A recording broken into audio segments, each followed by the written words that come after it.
हम आज के Allied Bank retired employees action committee Sindh के इस हंगामी इजलास का आगाज़ करते हैं और इसके शुरू में हम मिसबाह उल शम्स साहब से दरख्वास्त करेंगे कि वो तिलावत कलाम पाक से इस प्रोग्राम की इब्तिदा करें। अल्हम्दुलिल्लाहि रब्बिल आलमीन अर्रहमानिर रहीम मालिकी यौमिद्दीन इय्याका नअबुदु व इय्याका नस्तईन इहदिनस सिरातल मुस्तकीम सिरातल लज़ीना अनअमता अलैहिम गैरिल मग़दूबि अलैहिम वलद्दालीन आमीन। सदक़ल्लाहुल अज़ीम। तमाम रिटायर्ड जिस हाल में भी गुजारा कर रहे हैं अल्लाह का लाख लाख शुक्र है, लेकिन अक्सर के साथ जो कुछ हालात गुज़र रहे हैं उसका कहना बहुत मुश्किल है, बहुत उसको बयान करना, उसको एक्सप्लेन करना बहुत ज़्यादा मुश्किल है। न जाने कौन कौन किस किस तरह से चल रहे थे। शकील साहब जो ऑडिट में भी थे, बेचारे शुगर के पेशेंट थे, इंतहा से ज़्यादा कसमा फुर्सी के हालत में गुजार रहे थे। तो आज के हमारे इजलास के प्रोग्राम के इनेकाद में हमारे साथ 99 चैनल के CEO जनाब मोहम्मद एजाज ताज साहब का बहुत तहे दिल से शुक्रिया अदा करते हैं कि उन्होंने हमारे इस प्रोग्राम के सिलसिले में तमाम ये एहतमाम किया और हमें इस मौका दिया कि हम अपने प्रोग्राम को अमली शक्ल दे सकें। इसके अलावा हमारे इस 99 के डायरेक्टर और प्रोड्यूसर जनाब M रमज़ान और उनकी पूरी टीम का भी हम शुक्रिया अदा करते हैं कि उन्होंने इस प्रोग्राम के इनेकाद में भरपूर ताउन किया और हम लोग इकट्ठा हुए और अपनी बात को हम जारी रख सकेंगे। अस्सलाम वालेकुम रिटायर्ड दोस्तों, मैं चूँकि अभी हमारे खून के अंदर जो है ना अभी तेज़ी है, तो हम लोग है ना थके नहीं हैं, तो मैंने कुछ पोस्ट रखी थी फेसबुक पे और सोशल मीडिया पे कि हमें जो है ना कुछ आवाज़ उठानी चाहिए। आवाज़ उठाए बग़ैर माँ जो है ना दूध भी नहीं देती अपने बच्चे को। तो मेरा सिर्फ यही अर्ज़ करना है आपसे कि हमने मुत्तहद होकर और अच्छे तरीके से एक भरपूर आवाज़ उठानी है ताकि हमारी आवाज़ वहाँ तक पहुँचे जहाँ तक हम पहुँचाना चाहते हैं। क्योंकि हमें अभी मिसबा साहब ने अभी जैसे अर्ज़ किया कि हमारे साथी हैं कि एक से एक हमारे साथ छोड़ते चले जा रहे हैं, और मियाँ रशीद साहब ने जो अर्ज़ किया था कि ये तो कुदरत की तरफ से है, मगर बेशक कुदरत की तरफ से है, मगर एक चीज़ ये है कि आखिर हम कब तक सब्र करेंगे। तो उसके लिए मेरे जहन में एक लाया मलाया कि हम क्यों ना हम मिल के सब हाई कोर्ट की तरफ या किसी कोर्ट की तरफ खड़े हो जाएं बैनर बनवा के। हमने कोई नहीं करना, मारदार ने हमने नहीं करनी, हमने अपना जो एहतजाज है वो रिकॉर्ड करवाना है, उसके अलावा कुछ नहीं। उसके बाद हम कोई 2 या 3 या 4 ब्रांचें मखसूस कर लें एक दिन में, क्योंकि अभी हम फारिग हैं, हमें तो कोई ज़्यादा काम नहीं है। हम उन ब्रांचेस पे जाके खड़े हो जाएं जो मेन रोड पे हों, जहाँ से लोगों का गुज़र होता है, गाड़ियाँ गुज़रती हैं, लोग गुज़रते हैं, लोग वहाँ पर हमारी जो है वीडियोज़ भी बनाएंगे, उसको वायरल भी हो जाएंगी वो, और वो बातें जो हमारी वहाँ तक पहुँच जाएंगी जहाँ तक हम पहुँचाना चाहते हैं। अच्छा, सबसे पहले मैं शुक्रिया अदा करूँ रमज़ान साहब का, इनकी 99 चैनल जो न्यूज़ है उनका बहुत मशकूर हूँ कि आज देख के ये ऑफिस बड़ी खुशी हुई।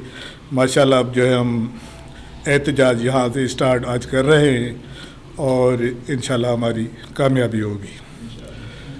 तो अब मैं आ जाऊँ हकीकत पे।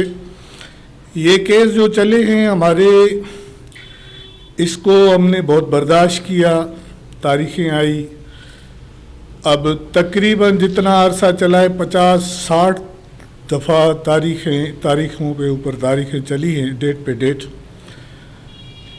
और अगर ये गलती हम करते, हमारी तरफ से कोई वकील नहीं आता या वो तारीख पे नहीं आता या कोई कोरोना के चक्कर में हॉस्पिटलाइज होता या कोई मसला होता, तो ये जज साहबान जो हैं वो एकदम हमारे खिलाफ फैसला दे देते कि जी आपकी ये बहुत बड़ी गलती है। लेकिन बैंक मालिकान को इतनी छूट दी गई है, उनके वकील कभी शादी में, कभी कोरोना में, कभी बीमारी में, कभी किसी में, और ये टैक्स इस्तेमाल हो रहे हैं। जब फैसला सुनाने की बारी आती है तब भी अगर वकील नहीं होता है तो फैसला नहीं सुनाया जाता। कहते हैं जी वकील नहीं, अरे भाई वकील नहीं है, वकील को छोड़ो, फैसला तो जज साहब ने ही सुनाना है, तो जज साहब फैसला क्यों नहीं सुनाते। बहरहाल जो कुछ भी हुआ है बहुत बुरा हुआ है हमारे साथ, लेकिन सुप्रीम कोर्ट ने हमारे हक में जो फैसला दिया उसको हम अप्रिशिएट करते हैं कि उन्होंने ऑर्डर किया है कि इनको अपने हकूक़ दिए जाए। हम इख्तियार इमाम साहब से रिक्वेस्ट करूँगा कि वो अपने कीमती ख्यालात से आगाह करें। सिर्फ यहाँ जमा होने का वाहिद मकसद ये था कि हम आपस में यकजहती को कायम रखें और नाउमीदी को ख़त्म करें। उन्हें हौसला देने के लिए हम यहाँ जमा हुए हैं, जो हमारे दोस्त अहबाब। ये सफ़र बहुत पुराना है, 2002 के बाद से ये सफ़र हमारा जारी है और 2018 में तकरीबन ख़त्म हो गया पेशावर हाई कोर्ट के बाद से। और 17 जनवरी 2020 को ये बिल्कुल ही ख़त्म हो गया, रिव्यू अपील भी ख़त्म हो गई। अब सिर्फ़ और सिर्फ अमल दरामद के मसले में यूँ समझ लें कि मैं आपको बहुत आसान मिसाल दे रहा हूँ कि कुन फ़यकून का सफ़र हमने पहाड़ पे चढ़ने की तरह शुरू किया था, आगाज़ किया था, और जब हम पहाड़ पे चढ़ते हैं तो कदम को जमा कर रखना पड़ता है, और हम कदम को जमाए रखे। हमारे इरशाद साहब ने हमें बहुत हौसला दिया, मसरूर भाई ने हम लोगों को बहुत हौसला दिया, और यहाँ तक कि हम मंजिल के करीब नहीं बल्कि मंजिल पे पहुँच चुके हैं। अब हम पहाड़ पे चढ़ने के बाद अब हमें नीचे उतरना है, तो नीचे उतरने का जो सफ़र है वो है एहतियात का। तो मैं अपने तमाम दोस्तों से यही चाहूँगा कि एहतियात ज़रूर रखें। और ये सच है कि मालिकान को कतन इस बात का इल्म नहीं है कि ये जो ज़िंदगी का सफ़र है, सिसकी से शुरू होने वाली अल्लाह सफ़र हिचकी पे ख़त्म हो जाता है, लेकिन उसे इसका बिल्कुल इल्म नहीं है। अब ये समझ लें कि बाकी जो भी बातें हैं हमारे इरशाद साहब आइंदा का लाहे अमल बताएंगे। मैं तो सिर्फ ये कि उनके साथ कदम मिला के चलने वाला हूँ। जहाँ भी जाएं, जो भी स्ट्रगल आपने देखी हो, जो हम कोर्टों में स्ट्रगल कर रहे हैं, पीटीसीएल कर रहा है, यूबीएल कर रहा है, हबीब बैंक कर रहा है, रेलवेज ने किया, आपके पीआईए ने किया, आपने अच्छा उन्होंने दो चीज़ों का सहारा लिया। सॉरी टू मैं जो है दो चीज़ों का उन्होंने सहारा लिया। उन्होंने एक तो सहारा लिया मीडिया का, दूसरा सहारा लिया एहतजाज का। एहतजाज से ये नहीं कहा जाए कि आप पुरतशद्दुद एहतजाज। माँ बच्चे को तब दूध देती है जब बच्चा रोता है। शहर में आप लोगों का कोर्ट में आप केस करते हैं, चलता है, आपको पेशियाँ मिलती हैं, आप उम्र भर वहाँ अपना गुजार देते हैं। मगर आपको भाई उसको फेमस कौन करता है कि आपकी कोर्ट है? उसको ये कौन बताएगा आवाम को कि आपके साथ ये नाइंसाफ़ियाँ हैं और वो चल रही हैं कोर्ट में, आप इतने अरसे से भुगत रहे हैं। वो ये एहतजाज, पुरअमन एहतजाज, उसको एलिवेट करते हैं, मीडिया एलिवेट करता है, न्यूज़पेपर एलिवेट करता है, या कोई और चीज़ें एलिवेट करते हैं। पहले तो शुक्रिया 99 चैनल वालों को, उन्होंने मौका फराहम किया, हम सारे यहाँ पे जमा हो चुके हैं। तो पाकिस्तान के अंदर बिल्कुल हम ऑनेस्टली सबसे करप्ट तरीन इदारा अदलिया का है, कोई शक शुबे की गुंजाइश नहीं। दूसरों को फिर बाद में देखते रहें, पैसे खर्च करें सारी चीज़ें हो जाती हैं, इंसाफ कोई नहीं मिलता। शाह साहब ने भी जिक्र किया ना, इतनी पेशियाँ हुई हैं, उन्होंने इसको एडजॉर्न करते रहे। हमारा वकील एक दिन ही आता, उसी दिन हमारे खिलाफ वो फैसला हो जाना था, दन अंत फैसला कर लेते। अब हमने अगर कोई एहतजाज करना है, कोई प्रोटेस्ट करना है, तो पहले तो हमारी सेंट्रल कमांड जो बैठी है वहाँ पर इस्लामाबाद में, लाहौर में, वो सेंट्रलाइज करके उसको चले, वहाँ से वो स्टार्ट करें, हम अपना होमवर्क कर लें, प्रेस क्लब के बाहर बैनर वगैरह लेके खड़े हो जाएं, प्रेस कॉन्फ्रेंस कर लें। फिर यहाँ पर GHQ हमारा बना हुआ है इधर ग्रुप ऑफिस, वहाँ कुछ नहीं करें, हम सारे बुजुर्ग हैं, सारे सफ़ेद बालों वाले, कोई हमें मारेगा नहीं, हम लेके खड़े जो कुछ भी नहीं करना है।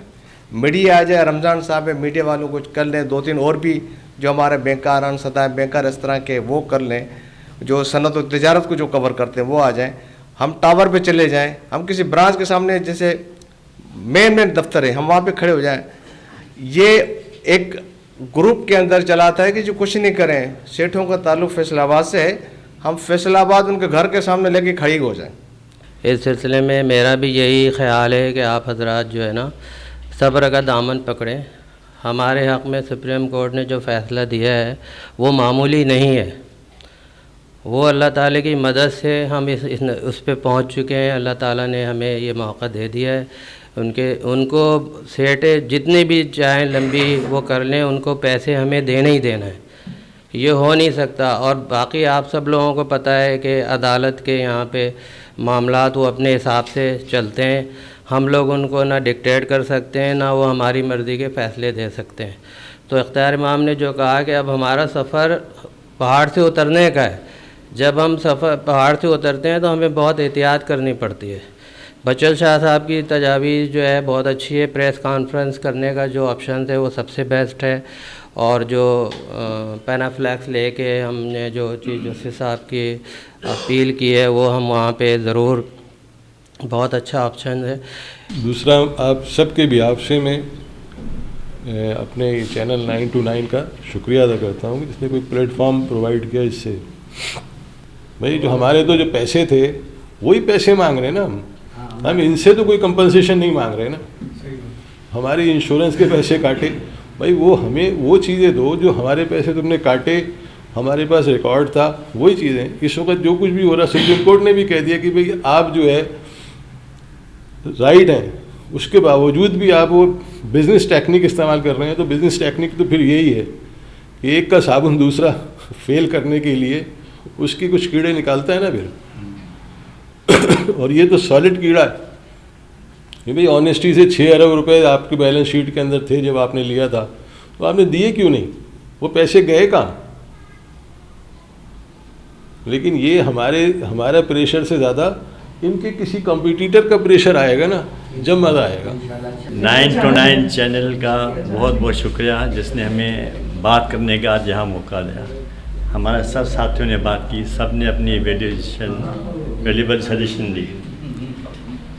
सुप्रीम कोर्ट ऑफ पाकिस्तान ने रिटायर्ड मुलाजमीन के हक़ में 17 नवंबर को फ़ैसला दिया जो काबिल सताइश है, वो हमारे हकूक़ की हिफाजत है। उस सिलसिले में जो भी हमारे ग्रुप ने फ़ैसला किया, तो हमने एक लेटर लिखा board of director allied bank को। वो लेटर अभी तक पेंडिंग है, उन्होंने कोई जवाब नहीं दिया। इसका मतलब हमारी बात एडमिट हो गई लीगली। उसके बाद फिर उनकी अपील भी डिसमिस हो गई और 25 नवंबर को फिर सुप्रीम कोर्ट ने, पहले 2 जज से अब शायद 3 जज हैं, उन्होंने फ़ैसला दिया कि हमें लास्ट ड्रॉन बेसिक पे पेंशन मिलनी चाहिए। उसको 2 माह गुजर गए हैं। मैं समझता हूँ अलाइड बैंक की इंतज़ामिया के लिए ये रिलैक्सेशन पीरियड है जो ख़त्म हो चुका, 2 महीना या 3 महीना। अब उनको ये लास्ट ड्रॉन बेसिक पे पेंशन दे देनी चाहिए। जिस तरह अलाइड बैंक के स्टाफ को बहुत ज़्यादा पेशन और बहुत ही सब्र और तहम्मुल से अलाइड बैंक के वर्कर्स ने अपनी जॉब्स कंप्लीट की हैं, अपने काम अपनी ज़िम्मेदारियां निभाई हैं, इसी तरह ये एक मरहला और हमारे लिए है आजमाइश का और तकलीफ़ों का। बहरहाल अल्लाह ताला इसमें बेहतरी करेगा। मेरे सब साथियों से मैं बड़ी पुरुम्मीद हूँ कि माशाल्लाह बहुत अच्छी एफ़र्ट्स कर रहे हैं सब, और बड़ी खुशी होती है कि सब सीनियर लोग इसमें शामिल हैं और सब की राय। हमारे सामने इस पर 2 ही चीज़ें हैं। सबसे पहले तो यह है कि अल्लाह से रुजू किया जाए, नंबर 2 जो है वो चीफ जस्टिस को मुतवज्जो किया जाए। अब मुतवज्जो करने के लिए हमें वही लाइन ऑफ एक्शन के क्या एहतजाज करना है या किस तरह मुजाहरा करना है या किस तरह उन तक वो बात पहुंचानी है कि हमारे साथ ये डिलेइंग टैक्टिक्स हो रही हैं और ये ताख़ीरी हरबे इस्तेमाल किए जा रहे हैं। तो 2 मेन चीज़ें हैं, तो इस पर इंशाअल्लाह काम करना है।